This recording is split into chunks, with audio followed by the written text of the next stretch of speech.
हमारे भारत को विश्व गुरु के स्थान पर विराजित करे। फिर एक बार मेरी भारत माता विश्व गुरु के स्थान पर विराजमान होगी।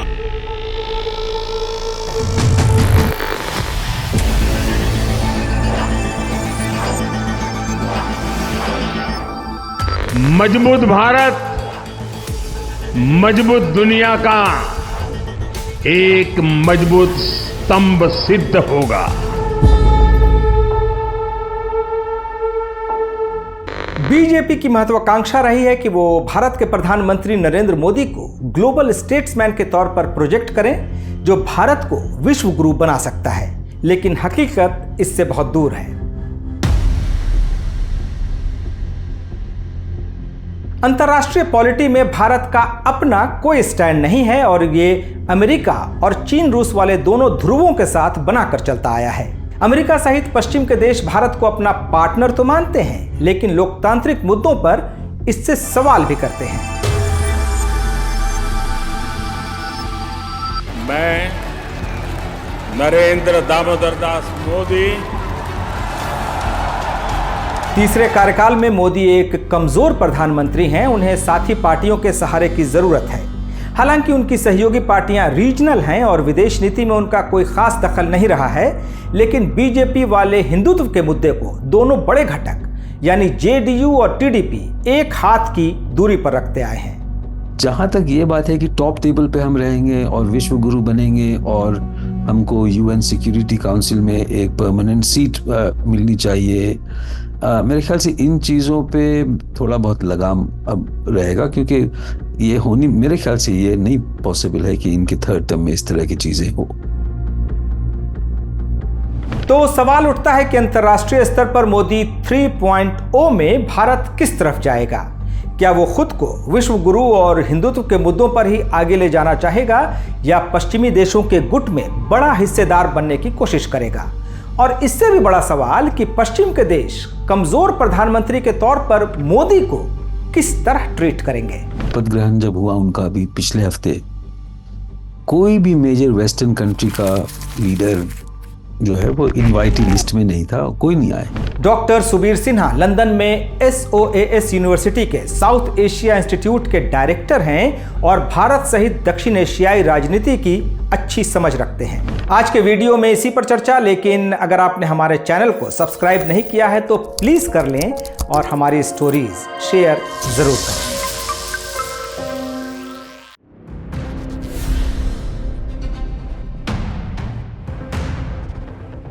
तो एक तो पहली बात ये है कि ये जो थर्ड टर्म मिला है वो बहुत ही मजबूत नहीं है उनका मेजॉरिटी। तो मुझे लगता है कि उनका ध्यान फॉरेन पॉलिसी से थोड़ा हट जाएगा, डोमेस्टिक पॉलिसी की तरफ ज़्यादा शायद फोकस करना पड़ेगा उनको। राम्या विजया अमेरिका के स्टॉकटन यूनिवर्सिटी में इकोनॉमिक्स की प्रोफेसर हैं। वो लंबे समय से इंडियन डायस्पोरा और भारत की फॉरेन पॉलिसी पर काम कर रही हैं।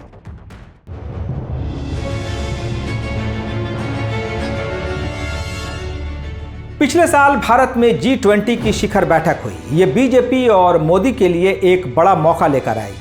इस भव्य आयोजन से भारत को विश्व गुरु के तौर पर प्रोजेक्ट किया जा सकता था।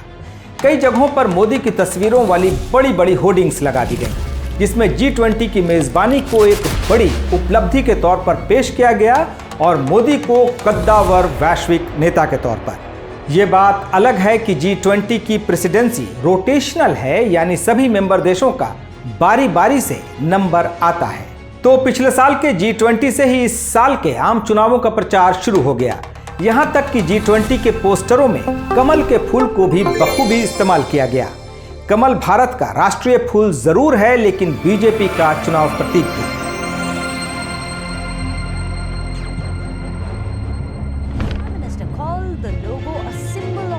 बीजेपी और भारत की मीडिया ने इस इवेंट के जरिए भारत को महान मेजबान के साथ साथ विश्व गुरु बताने वाला नैरेटिव भी खूब चलाया। लेकिन पर्दे के पीछे कुछ और चल रहा था। फाइनेंशियल टाइम्स की एक रिपोर्ट बताती है कि अमेरिकी राष्ट्रपति जो बाइडेन इस दौरान भारत के प्रधानमंत्री नरेंद्र मोदी से कड़े अंदाज में बात कर रहे थे। मुद्दा था कनाडा में सिख नेता हरदीप सिंह निज्जर की हत्या का। रिपोर्ट बताती है कि यह मुद्दा इतना गंभीर हो चला था कि फाइव आइज देशों के दूसरे नेताओं ने भी मोदी से कुछ सवाल पूछे। फाइव आइज में अमेरिका और कनाडा के अलावा ब्रिटेन, न्यूजीलैंड और ऑस्ट्रेलिया शामिल हैं, जो खुफिया जानकारियां साझा करते हैं। G20 से लौटने के बाद ट्रूडो ने कनाडियाई संसद में दावा किया कि निज्जर की हत्या में भारत सरकार का हाथ है। Over the past number of weeks, Canadian security agencies have been actively pursuing credible allegations of a potential link between agents of the government of India and the killing of a Canadian citizen, Hardeep Singh Nijjar. Trudeau ने कहा कि उन्होंने G20 बैठक के दौरान मोदी से इस मुद्दे पर सख्ती से बात की। Last week at the G20, I brought them personally and directly to Prime Minister Modi in no uncertain terms. इस बयान के बाद भारत और कनाडा के रिश्ते तेजी से खराब हुए। कोई 20 लाख भारतीय कनाडा में रहते हैं, जो वहां की 5% से भी ज्यादा आबादी है। इनके रिश्ते खराब होने का असर इंडियन डायस्पोरा और इससे जुड़े लोगों पर भी हो सकता है। तो जो लिबरल ग्लोबल ऑर्डर की जो 2-3 मुख्य चीज होती हैं, डेमोक्रेसी, अब सारी दुनिया में रेपुटेशन हो गई है कि हिंदुस्तान में डेमोक्रेटिक बैकस्लाइड हो चुका है। और जब भी ऐसा होता है तो वो कहते हैं कि भाई जिस भी मापदंड पे आप हमें कह रहे हैं कि डेमोक्रेटिक बैकस्लाइडिंग हुआ है, हम उसको स्वीकार नहीं करते हैं। हमारी डेमोक्रेसी अलग किस्म की है, हमारी सिविल सोसाइटी अलग किस्म की है।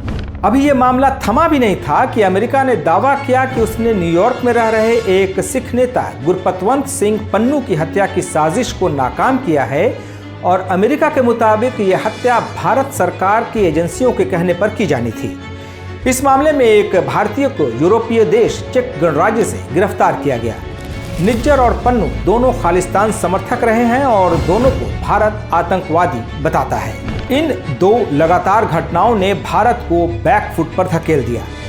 जाहिर है कि भारत सरकार ने दोनों घटनाओं में हाथ होने से इनकार किया और कहा कि वो जांच में मदद करेगा। लेकिन हाल के दिनों में भारत की छवि एक एग्रेसिव देश के तौर पर उभरी है, जो दूसरे देशों के सॉवरेन इलाकों में घुसकर कार्रवाई करने की बात करता है। यहां तक कि प्रधानमंत्री मोदी खुद गौरव के साथ इस बात का जिक्र करते हैं। आज का भारत घर में घुसकर मारता है। आज दुश्मन को भी पता है ये मोदी है, ये नया भारत है। ये नया भारत घर में घुसकर मारता है। भले ही मोदी का यह बयान पाकिस्तान के संदर्भ में होता हो, लेकिन अंतर्राष्ट्रीय स्तर पर यह भारत की एक निरंकुश छवि दर्शाता है। यह छवि वेस्ट के डेमोक्रेटिक पैरामीटर्स पर क्वालिफाई नहीं करता। मोदी ने अपने पूरे कार्यकाल में बार बार कहा है कि वो भारत को उसकी खोई प्रतिष्ठा वापस दिलाना चाहते हैं। उनका इशारा सिर्फ कॉलोनियल पास्ट नहीं बल्कि हिंदुत्व के एजेंडे की तरफ भी होता है। ये बात राष्ट्रवादी विचारधारा के लोगों को सूट करती है, जो मोदी का वोट बैंक है। लेकिन ऐसे बयान एंटी मुस्लिम और एंटी माइनॉरिटी नैरेटिव भी तैयार करते हैं, जिसको लेकर पश्चिम के कई देश इतराज जताते आए हैं। पहली बात यह है कि जैसे हमने आपसे कहा था ना कि एक ग्रेट पावर वो होता है जो कि अगेंस्ट इंटरनेशनल लॉ और अगेंस्ट इंटरनेशनल कन्वेंशंस कोई काम कर दे। तो जैसे एक्स्ट्रा जुडिशियल किलिंग्स तो होती रहती है हर देश में, और हमारे देश में तो कॉमन ही है। लेकिन आप किसी दूसरे देश में जाकर के nominated enemy of the country को इलीगल तरीके से अगर आप मार दें, और आप देखिए उसके घर में घुस के मारेंगे का जो फिलॉसफी था, पाकिस्तान तो चलिए नेबर है, आपने कर दिया, मगर आपने अगर यूएस, कनाडा, किसी फर्स्ट वर्ल्ड कंट्री में जाके किया और कहा कि साहब ये नेशनल इंटरेस्ट के लिए हमने किया है, तो इससे आपकी तो छवि डोमेस्टिकली और अच्छी होगी। पन्नू वाली घटना के बाद अमेरिकी राष्ट्रपति जो बाइडेन ने भारत का दौरा रद्द कर दिया। उन्हें इस साल के रिपब्लिक डे परेड में मुख्य अतिथि के तौर पर शामिल होना था, लेकिन वो नहीं आए। हालांकि इसकी वजह कुछ और बताई गई, लेकिन टाइमिंग से बहुत कुछ संकेत मिल जाता है। अमेरिकी राष्ट्रपति अब क्वाड की बैठक में हिस्सा लेने भारत आ सकते हैं, जो इसी साल होनी है। क्वाड में भारत और अमेरिका के अलावा जापान और ऑस्ट्रेलिया शामिल हैं। सुरक्षा और सामरिक संगठन क्वाड पूर्व प्रधानमंत्री मनमोहन सिंह की मेहनत और पहल से 2007 में शुरू किया गया था। मजेदार बात यह है कि भारत और अमेरिका क्वाड में सामरिक मुद्दों पर चर्चा करते हैं तो अमेरिका के धुर विरोधी रूस और चीन के साथ भारत SCO यानी शंघाई कोऑपरेशन ऑर्गेनाइजेशन का भी हिस्सा है। इसमें चीन और रूस के सहयोगी देश शामिल हैं, जिनमें ईरान और पाकिस्तान का नाम महत्वपूर्ण है। यह संगठन भी अंतर्राष्ट्रीय सुरक्षा और डिफेंस पर काम करता है। इसके अलावा भारत ब्रिक्स का भी हिस्सा है, जिसमें रूस और चीन दोनों शामिल हैं। और यह भारतीय विदेश नीति का यूनिक कैरेक्टर है। वो 50 साल से किसी धुरी के साथ नहीं जुड़ा है। इसकी शुरुआत जवाहरलाल नेहरू ने नॉन अलायंस ट्रीटी के साथ की थी, जो मोदी के कार्यकाल में भी चल रहा। यहां तक कि यूक्रेन वॉर के बाद जब पश्चिम के देशों ने रूस पर आर्थिक प्रतिबंध लगाने शुरू किए तो भारत ने फिर भी रूस से दूरी नहीं बनाई। वो पिछले 3 साल से सस्ते दाम पर रूस से तेल खरीद रहा है, जिससे वेस्टर्न लॉबी नाराज है। कोल्ड वॉर के वक्त भारत और रूस सामरिक तौर पर करीब थे और आज भी भारत की रक्षा खरीद का बड़ा हिस्सा रूस से आता है, जिसमें मिग और सुखोई जैसे फाइटर जेट शामिल हैं। इनके रखरखाव और पाठ पुर्जों के लिए भारत को रूस का साथ चाहिए, लेकिन यूक्रेन वॉर के लंबा खींचने के बाद भारत अब अमेरिका और उसके साथी देशों की तरफ मुड़ना चाहता है। फ्रांस से वो राफेल विमान ले रहा है, जबकि जर्मनी और स्पेन के साथ मिलकर पनडुब्बी टेक्नोलॉजी पर बात चल रही है।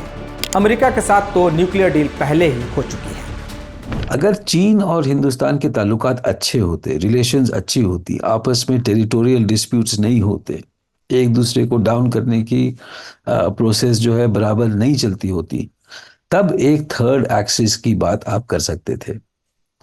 लेकिन चीन जो है वो फुल्ली तो इंडिया को उस पर्टिकुलर एक्सिस में इंटीग्रेट होने देगा नहीं। आपने सुना ही होगा, जयशंकर का स्टेटमेंट भी आया था। लोगों ने उनसे पूछा था कि अगर उन्होंने अपनी टेरिटरी ले ली है इंडिया की, तो आप कुछ आर्म रिस्पॉन्स क्यों नहीं करते। और उन्होंने साफ कहा था कि जो कंट्री इकोनॉमिकली हमसे इतना सुपीरियर है, उस पर हम आर्म रिस्पॉन्स कैसे कर सकते हैं। और मेरे ख्याल से ये सबसे सटीक और precise statement of India China relation. Bharat की जियोपॉलिटिकल लोकेशन उसे अमेरिका और साथी देशों के लिए महत्वपूर्ण बनाता है। एशिया में पश्चिम के ज्यादातर देशों को चीन को कंट्रोल में रखना है और भारत जैसा मजबूत देश इस काम में उनकी मदद करता है। दूसरी तरफ पश्चिम का सपोर्ट होने की वजह से ये भारत के पक्ष में भी जाता है। तो जियोपॉलिटिकल कंसिडरेशन है यूएस का, वो एक तो है मिडिल ईस्ट में इसराइल का सपोर्ट, वो इंडिया ऑलरेडी कर रही है, और अफगानिस्तान और पाकिस्तान में जो कंसर्न्स है उनका एक्सट्रीमिज्म का कंसर्न्स, जो बहुत सालों से यूएस फॉरेन पॉलिसी का की मुद्दा है। तो उस वजह से जो अलायंस है इंडिया के साथ जियोपॉलिटिकली अभी वो ब्रेक होना बहुत ही डिफिकल्ट है। भारत का नॉन अलाइंड कैरेक्टर उसे यूनिक तो बनाता है, लेकिन कमजोर भी करता है। आने वाले कुछ दशकों तक भारत दोनों पक्षों के समानांतर कोई तीसरी धुरी बनाने के पोजीशन में नहीं है, न तो अंतर्राष्ट्रीय छवि के हिसाब से और न ही रिसोर्सेज और प्रायोरिटीज के हिसाब से। वर्ल्ड बैंक के मुताबिक भारत में अब भी लगभग आधी आबादी गरीबी रेखा के नीचे रह रही है, जबकि क्लाइमेट चेंज को लेकर भारत का बहुत ज्यादा ध्यान नहीं है। भारत आमतौर पर युद्धग्रस्त देशों को सामरिक या आर्थिक मदद देने की स्थिति में नहीं होता। कोरोना संकट के दौरान भारत ने ग्लोबल साउथ के कुछ देशों को वैक्सीन सप्लाई की थी, लेकिन डेल्टा वेरिएंट की तबाही के बाद उसे भी रोक दिया गया था। लाख कोशिश के बाद भी भारत संयुक्त राष्ट्र सिक्योरिटी काउंसिल में परमानेंट जगह नहीं बना पाया है और ना ही आने वाले दिनों में ऐसा होता दिख रहा है। ये एक बड़ा फैक्टर है जो मोदी की ग्लोबल लीडरशिप की किसी पॉसिबिलिटी को कमजोर करता है। In the past, India at least had an identity as a very strong player in the non-aligned movement world or connecting with the global South countries. But abhi kya ho gaya ki because of India's position moving closer to Israel, it has become isolated from the global South coalitions that it used to be part of. And even economically, आपने जब जैसे बताया कि sometimes वो BRICS के साथ जाते हैं या G7 के साथ जाते हैं, तो जो G77 है जो ग्लोबल साउथ का कोalition है, उससे इंडिया जरा आइसोलेट हो गई है।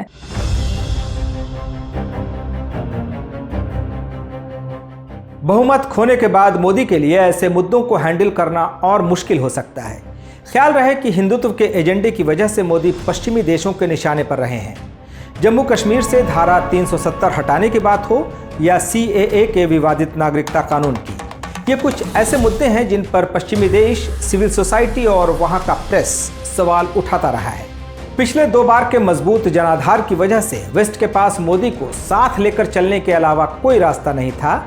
अब जबकि उनकी स्थिति कमजोर हुई है, संभव है कि वेस्ट के पास निगोशिएशन पावर बढ़ जाए। तो इंडिया एक तरह से एक पजल बना हुआ है। पहले एक स्ट्रेट फॉरवर्ड केस था कि भाई इंडिया जो है, आप जैसे आपने कहा, एक लिबरल डेमोक्रेसी है और इसको हम under certain circumstances up to a limit हम इसको सपोर्ट करेंगे।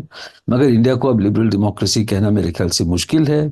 But at the same time liberal democracy की हैसियत दुनिया भर में कम हो गई है और ख़ास करके उन देशों में कम हो गई है जो कि एक ज़माने में लिबरल वैल्यूज़ को लेकर के, लिबरल वैल्यूज़ को डिप्लोमेटिक एजेंडा के अंदर वो रखते थे। मगर आज के ज़माने में लिबरल वैल्यूज़ का डिक्लाइन हो गया और कंट्रीज़ लाइक इंडिया को इसलिए एक लीवे मिली हुई है कि आप इलिबरलिज्म की तरफ भी जा सकते हैं। लोकतांत्रिक मूल्यों को लेकर मोदी का रिकॉर्ड अच्छा नहीं रहा है। वर्ल्ड फ्रीडम इंडेक्स में भारत की स्थिति हमेशा सवालों के घेरे में रहती है। अमेरिका की फ्रीडम हाउस ने भारत के लोकतंत्र को पार्शियली फ्री की कैटेगरी में रख दिया है, यानी आंशिक रूप से स्वतंत्र, जबकि स्वीडन की वीडेम ने इसे इलेक्टोरल ऑटोक्रेसी कहा है।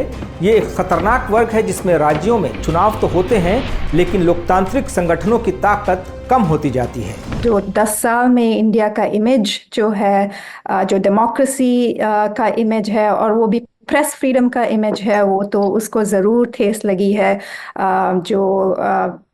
बहुत सारे प्रेस इंडिसेस है, freedom of press and democracy indices में इंडिया का स्कोर बहुत ही घट गया है और वो सबको मालूम है। मगर ये भी सही है कि इस 10 सालों में न सिर्फ इंडिया में मगर वेस्ट में और बहुत सारे और कंट्रीज में भी मेजॉरिटेरियन अथॉरिटेरियन रेजीम्स आए हैं। अल जजीरा की एक रिपोर्ट बताती है कि पश्चिमी संस्थाओं की घटिया रैंकिंग के बाद मोदी सरकार ने खुद की डेमोक्रेसी रैंकिंग शुरू करने का फैसला किया है। इस काम का जिम्मा ऑब्जर्वर रिसर्च फाउंडेशन को दिया गया है।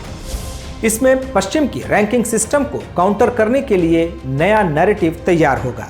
ऑब्जर्वर रिसर्च फाउंडेशन भारत का एक थिंक टैंक है जो सरकार के साथ कई मुद्दों पर मिलकर काम करता है। यह रायसीना डायलॉग्स की भी मेजबानी करता है जो जर्मनी की म्यूनिख सिक्योरिटी कॉन्फ्रेंस के पैरेलल तैयार की गई है। हालांकि इसे सीमित सफलता ही मिल पाई है।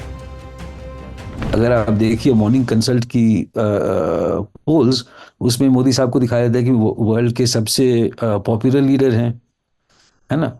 मगर अगर आप देखिए मोदी साहब की इम्प्रेशंस कैसी हैं general public of the west में, तो सबसे ज़्यादा परसेंटेज वो लोग हैं जिन्होंने कि उनका नाम कभी सुना ही नहीं है, और जिन लोगों ने उनका नाम सुना है उसमें नेगेटिव इम्प्रेशन ज़्यादा हैं कंपेयर टू पॉजिटिव। दरअसल गुजरात दंगों के बाद से ही वेस्टर्न मीडिया मोदी के खिलाफ है। उनके प्रधानमंत्री बनने के बाद भी वेस्ट का मीडिया नरम नहीं पड़ा बल्कि मानवाधिकार के मुद्दों पर ज्यादा आक्रामक हो गया। पिछले 10 साल में दुनिया भर की रिपोर्टों में मोदी पर सवाल उठाए गए हैं। यहाँ तक कि इससे परेशान होकर भारत सरकार ने BBC की एक डॉक्यूमेंट्री पर बैन भी लगा दिया। पश्चिम के देश कभी भारत के लोकतंत्र को ग्लोबल साउथ के लिए आदर्श बताते थे। पिछले 10 साल में वह बात बदल चुकी है। कई मुद्दों पर दोनों पक्षों में टकराव दिखने लगा है। तो फॉरेन पॉलिसी जो मोदी की है वो मोर एंड मोर अथॉरिटेरियन रही है। तो जैसे कि इंडिया का इजराइल के साथ कनेक्शन रहा है, इंडिया का इटली के साथ कनेक्शन बढ़ रहा है, और US में भी जो मोदी के सपोर्टर्स हैं वो ज़्यादातर मोर कंजर्वेटिव सपोर्टर्स हैं। तो शायद यूजुअली US में सपोर्ट इंडियंस का डेमोक्रेटिक पार्टी की तरफ होता था, मगर अब जो मोदी के प्रोफाइल है उस प्रोफाइल से mister Trump, former president Trump के सपोर्टर्स के साथ थोड़ा मिल रहा है। तो फॉरेन पॉलिसी ज़रूर उस डायरेक्शन में भी चलेगी, मगर इमीडिएटली उनका ध्यान ज़रूर डोमेस्टिक पॉलिसी के ऊपर रहेगा और शायद फॉरेन पॉलिसी का जितना फोकस था उतना फोकस नहीं हो पाएगा। वेस्ट की सरकारों को घटे हुए कद की वजह से मोदी पर सवाल उठाने का मौका मिल गया है, यानी सिर्फ घरेलू नहीं बल्कि वैश्विक स्तर पर भी मोदी की मुश्किलें बढ़ने वाली हैं। क्या आपको लगता है कि मोदी का प्रभाव कम होने से दुनिया भर में भारत का भी प्रभाव कम हो सकता है? आप हमें कमेंट बॉक्स में जरूर लिखकर बताएं। हमें इंतजार रहेगा। नमस्कार।